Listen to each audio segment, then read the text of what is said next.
संसदीय और शिष्ट तरीके से भाषा की मर्यादा में कोई भी अपनी बात प्रभावी ढंग से कह सकता है, इसके लिए आप प्रेरणापुंज बने रहेंगे। आदरणीय सभापति महोदय, आपकी नेतृत्व क्षमता, आपके अनुशासन ने इस सदन की प्रतिबद्धता और प्रोडक्टिविटी को नई ऊंचाई दी है। आपके कार्यकाल के वर्षों में राज्यसभा की प्रोडक्टिविटी 70% बढ़ी है। सदन में सदस्यों की उपस्थिति बढ़ी है।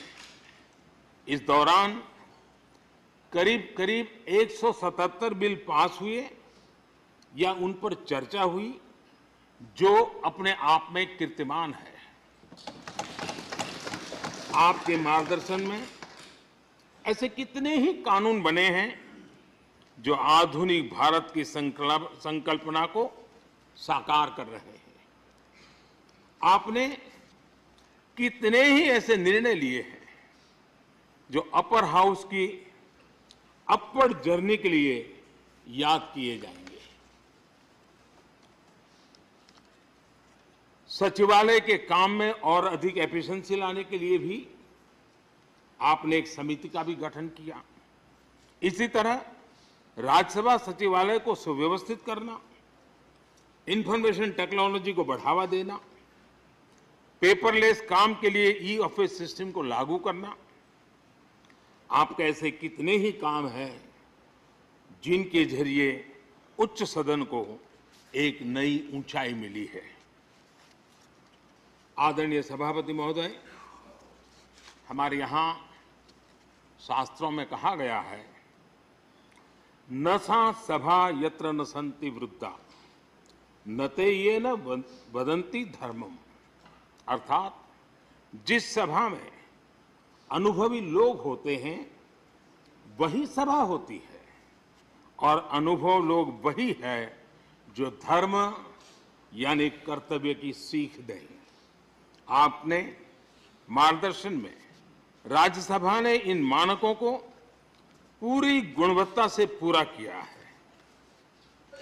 आप माननीय सदस्यों को निर्देश भी देते थे और उन्हें अपने अनुभवों का लाभ भी देते थे, और अनुशासन को ध्यान में रखते हुए प्यार से डांटते भी थे।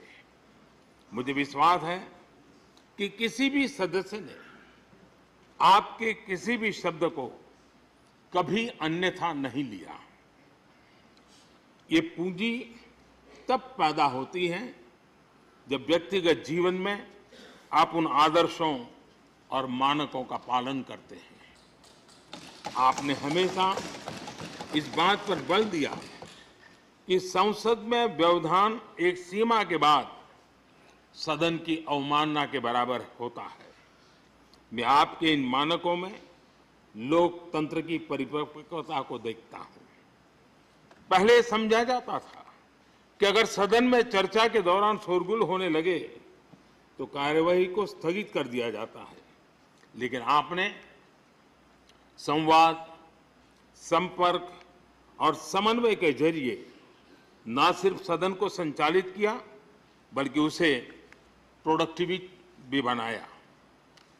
सदन की कार्यवाही के दौरान जब सदस्यों के बीच कभी टकराव की परिस्थिति पैदा होती थी तो आपसे बार बार सुनने को मिलता था, let the government propose, let the opposition oppose and let the house dispose.